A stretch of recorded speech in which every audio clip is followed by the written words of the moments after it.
ప్రారంభం. సో మనం చూసుకున్నట్లయితే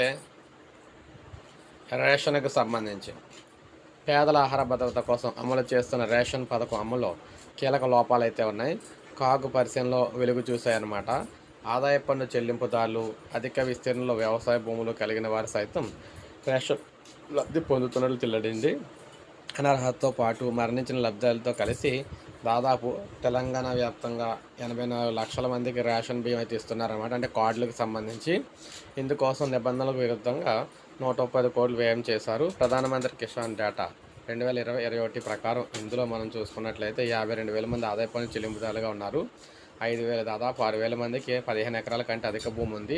వీరికి రైతు బంధు పథకం ద్వారా ఏడాదికి 1.5 లక్షల నుంచి ఆదాయం వస్తుంది.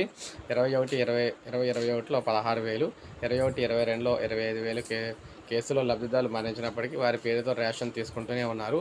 అనర్హుల రాయితీ బియ్యం తీసుకున్న కేసులను ప్రభుత్వం దర్యాప్తు చేసి లోపాలకైతే బాధ్యులైన అధికారులపై చర్యలు తీసుకోలేదు.